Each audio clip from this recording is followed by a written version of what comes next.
gaggeeffamu boordiin filannoo biyyaalessaa beeksise. Waraanni Tigraay osoo hin gaggeeffamin dura naannoo Tigraay filannoo gaggeessuus mootummaan federaalaa kufaa gochuun ni yaadatama. Naannoo Oromiyaa fi bakkeewwan biroo sababa nageenyaan filannoon ittiin gaggeeffamin hafanis jiru. Galaanaa Balaay waan qixeesse qaba.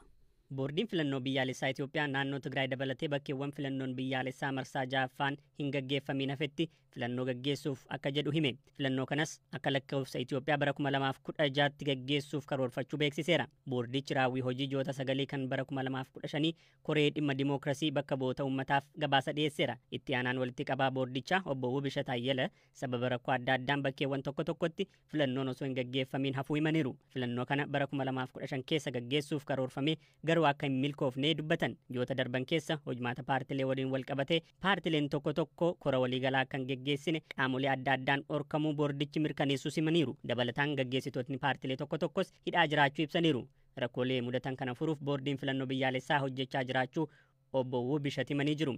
Filannoo biyyaalessaa Itoophiyaa bara 2021 keessa gaggeeffameen paartiin badhaadhinaa mo'achuun aangoo qabateera. Haa ta'u malee filannoon kun naannoo Tigraay fi bakkeewwan rakkoon nageenyaa jiru tokko tokkotti hin gaggeeffamne. Naannoo Oromiyaa keessatti paartileen socho'an kan akka Koongireesii Federaalistii Oromoo fi Adda Bilisummaa Oromoo hooggantootni fi miseensonni isaanii hedduu jalaa hidhamuu ibsuun filannicha irratti osoo hin hirmaatin hafaniiru. Adda Bilisummaa Oromoo hooggantoonni isaa hidhamuu qofa osoo hin taane waajirri isaa bakka adda addaa jirus jalaa cufamuu komachaa ture. Hooggantootni Adda Bilisummaa Oromoo kan akka obbo Abdii Raggaasaa, Mikaa'el Booran, Kennasaa Ayyaanaa, Lammii Beenyaaf Daawwit Abdataa fa'aa manni murtii bilisa baasus ammayyuu gadi lakkifamiin jiru.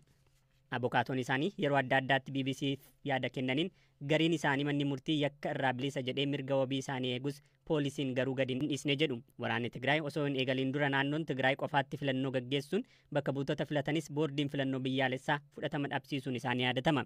Waraanni naannichatti waggaa 2 gaggeeffamaa ture mariin erga goolabamee booda mootummaan yeroo hundaa'ee filannoon irra deebiin akka gaggeeffamu qaama waliigaltee Pretoria ture. Ammatti naannichi mana maree bakka bu'oota uummataa akka biyyaatti jiru keessaa bakka buutota hin qabu. Ibsa boordiin filannoo baase kanaan naannoo Tigraay dabalatee bakkeewwan filannoon ittiin gaggeeffamnetti bara dhufu filannoon gaggeeffamuuf jira.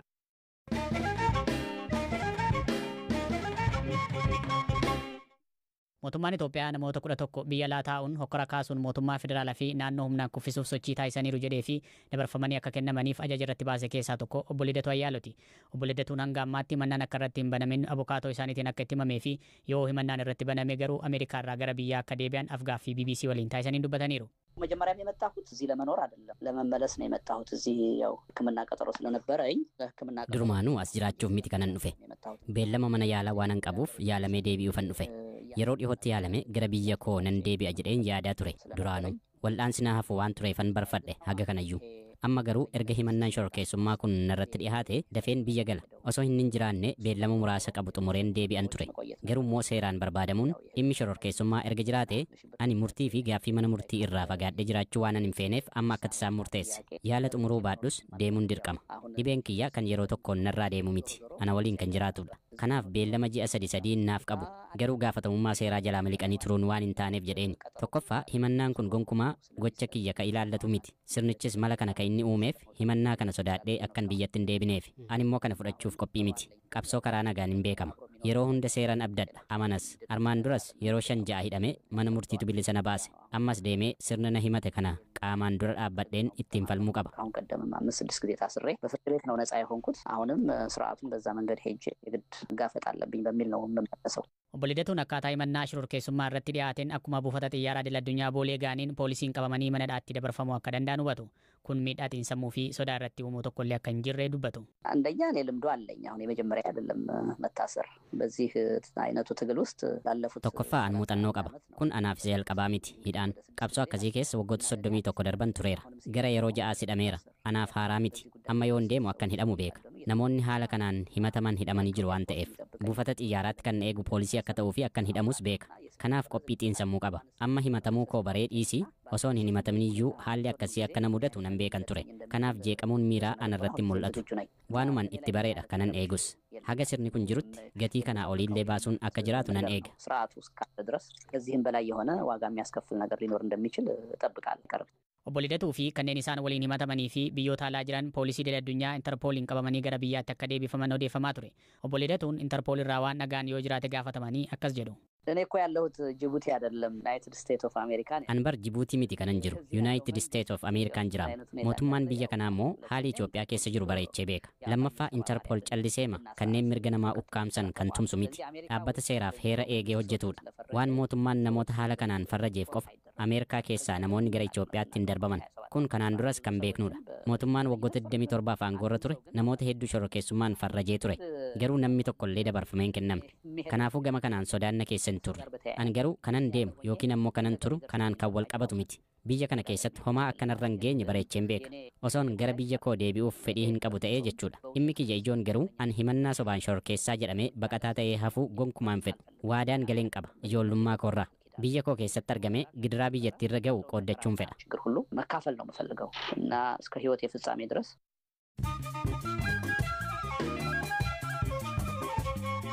Hordoftoota keenyaa maduu ibsa. Hojjaan obbo Barraaqoo seentimeetira 89 kanaadha warraasaa immoo meetira 1 fi seentimeetira 66. Uumamaan gabaabaa ta'ullee dhaabbiin isaa kuni galma namni kaan ga'u kamirraayyuu akka isin daangessine dubbata obbo Barraaqoon.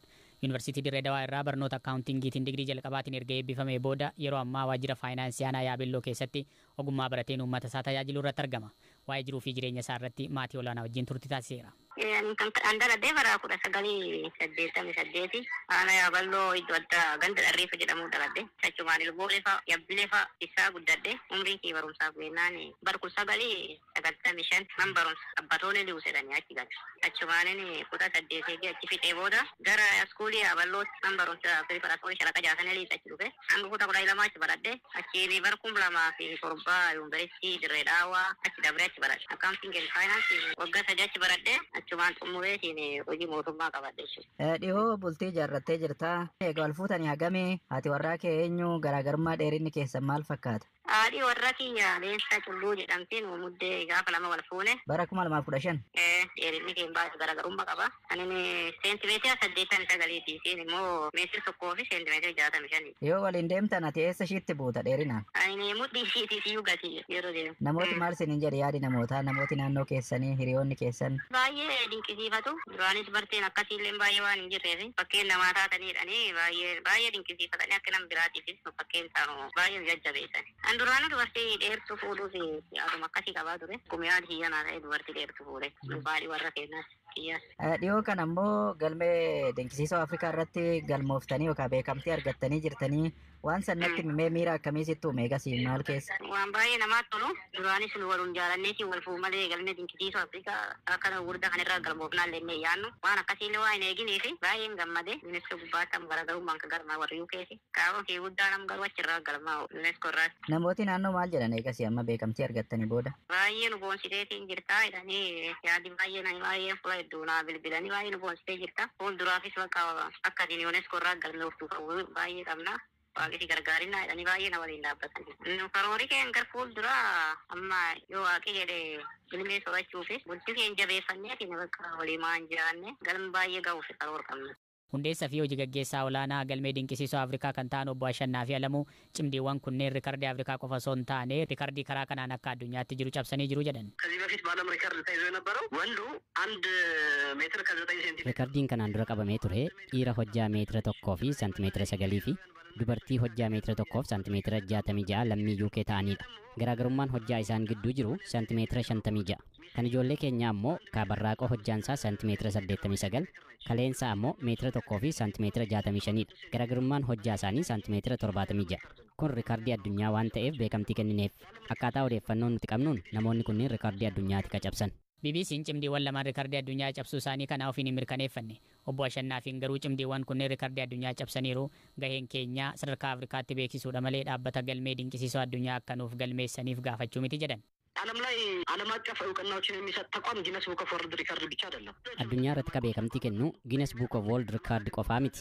Jaarmiyaaleen idil addunyaa waan kana hojjetanis jiru. Nuti wantoonni dinqisiisoon akkasii wayita dhufan dhaabbilee biroos ni qunnamna. Ammas karaa iimeelii ka qunnamne qabna. kabarraa qofaa haga yoonaa Guinness Book of World Recordsitti hin beeksifne. Wanti beekamuu qabu garuu nuti of dandeenyee akka Afrikaatti hojjenna. Qaamni alaa akka beekamtii nuuf kennu hin feenu. Ofii keenyaan dhimma keenyaaf beekamtii kennuu irratti cimsinee hojjenna. Boodarra gara idil addunyaa deemuun kan hin oolle ta'us garuu nuti dirreen keenya Afrikaa keessa. Nuti muuxannoo biyyoota hundaa maal akka fakkaatu hin ilaalle. Garuu akkaataa galmee rikaardii qabamee jiruun kan keenyatu caala. Addunyaa irratti namoonnis ta'e wantoonni wayita rikaardii qabatan carraa guddaatu uumamaaf kan jedhan obbo Ashannaafin biyya keenyatti garuu carraan kun argamaa hin jiru jechuun hanqinni jiraachuu ibsan. በዓለም አቀፍ ደረጃ ላይ ያለው ኤክስፒሪየንስ ምን መሰለህ? ጊነስ ቡክ ኦፍ ላይ ለመመዝገብ $1000 ነው የምትከፍለው። ተመዝጋቢው ነው የሚከፍለው።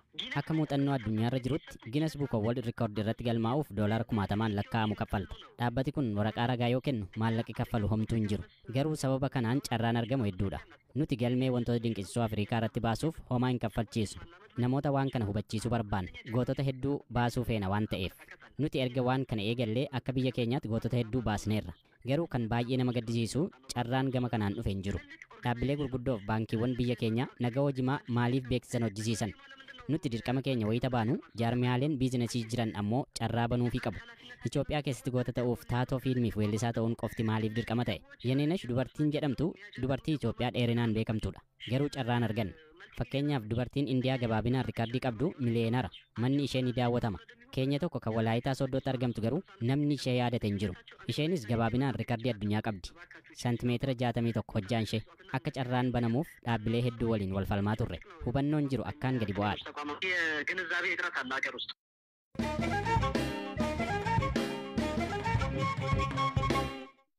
Tole dhaggeeffattoota keenya amma odeeffannoo ispoortii isin biraan geenya. Odeeffannoo ispoortii nutti muudhaaf Zalaalamas jira. Zalaalam baga nagaan dhufte. Tole hiikaa baga nagaan eegde.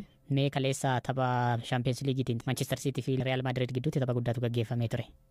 Kaleessa Santiago Bernabeu irratti falmii cimaadha kan ilaalle. Real Madrid beekamaadha. Waggoota 10 as immoo Manchester Cityin kubbaa miilaa addunyaa kanarratti jechuudha. Warra mul'ataa jiran keessaatii isa duraati jechuu ni dandeenya. Kaleessa morkii cimaa taasisanii jiru. Garuu taphicha irratti lamaan isaaniiyyuu qixaa tokkoof tokkoon xumuranii tapha madaalawaadha jechuudha. Kaleessa Real Madrid waan lama irratti xiyyeeffatee taphate tokko Erling Haaland dhaabu lammaffaa sarara gidduu caalanii taphachuu akkasumas yookaan gara fuula duraatti deemuutiin taphattoota jajjaboo kan akka Vinicius Junior kan akka Rodrigo fayyadamee gara fuula duraatti deemuu irratti haala gaariitiin hojjetanii jiru. Real Madrid keessaa kaleessa tapha eenyutu sirriitti taphateetta? Kaleessa anaatiif taphataa cimaa kan ture Madrid keessaati Eduardo Camavingaadha. Taphataa ganna 20ti. Seenaa kilaba Real Madrid keessatti umurii waggaa 20tiin waancaa hundumaa kan injifate taphataa isa jalqabaati seenaa kilabichaa keessatti. Haa ta'u malee man of the match kan ture kaleessa Kevin De Bruyneedha taphataa Manchester City galchii wal qixxeessituu lakkoofsa jechuudha. Mee galchii kaleessa Champions League irratti lakkoofsifame waan atti himtee turte seenaa wayii akka qabu. Kevin De Bruyne taphataa lammii Beeljiyeemidha. Karra eegaan Real Madrid Thibaut Courtois taphataa lammii Beeljiyeemidha. Lamaan isaanii hiriyoota turan kanaan dura jechuudha. Lamaan isaanii garuu amma waliin dubbisan maaliif yoo jette karra eegaan Real Madrid Thibaut Courtois jaalallee yookaan kaadhimaa Kevin De Bruyne jalaa fuudheera. Waggaa 3 erga wajjin jiraatanii.